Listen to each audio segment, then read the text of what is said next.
বন্ধুরা, আজকে আমাদের একটা ছোট্ট রেসিপি হচ্ছে রুই মাছের পাতলা ঝোল।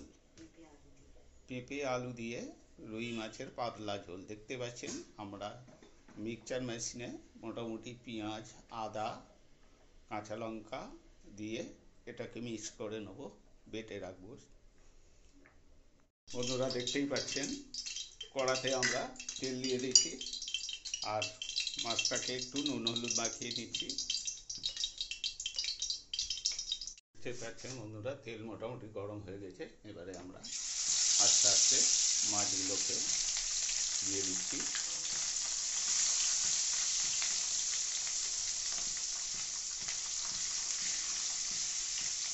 বন্ধুরা, দেখছেন মাছ মোটামুটি আমাদের ভাজা হয়েই গেছে। এরপরে আমরা পাঁচ ফোড়ন দিচ্ছি,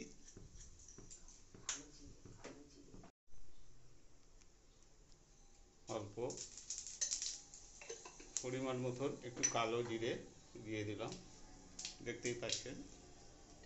তারপরে কেটে রাখা সবজিগুলো আস্তে আস্তে দিয়ে দিলাম, আলু আর পেঁপে। খুব সিম্পলে আঝালা গরমের সময় খুব উপকৃত। আপনারা ঘরে বসেই করবেন, খুব ভালোও লাগবে খেতে। এরপরে পরিমাণ মতো নুন দেওয়া হচ্ছে, পরিমাণ মতন হলুদ দেওয়া হচ্ছে, পরিমাণ মতন কাশ্মীর লঙ্কার গুঁড়ো দেওয়া হলো, দিয়ে ভালো করে নেড়ে চেড়ে নেওয়া হচ্ছে। দেখছেন কত সুন্দর একটা কালার চলে আসছে। হালকা একটু চিনি দিয়ে দেবেন। এরপরে আমরা বাটা মশলাটা দিয়ে দিলাম, কাঁচা লঙ্কা ও পেঁয়াজ মিক্সচার মেশিনে পেস্ট করা, দেখতেই পাচ্ছেন। এরপরে আমরা পরিমাণ মতন ধনের গুঁড়ো দিচ্ছি, দেখছেন। পরিমাণ মতন গোটা মৌরি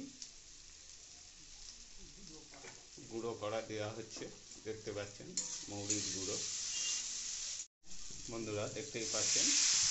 এরপরে লাস্টে মশলা ধোয়া যে জলগুলো ছিল ভালো করে দিয়ে দিচ্ছি, ওর সাথে পরিমাণ মতন জল দিয়ে দিচ্ছি।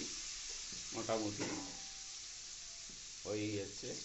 এরপরে আমরা আস্তে আস্তে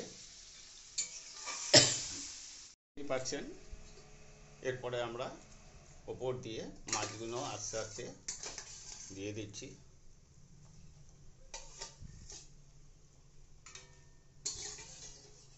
খুব সুন্দর একলা পাতলা হালকা ঝোল, খেতেও ভালো লাগবে, গরমের সময় খুবই ভালো লাগবে।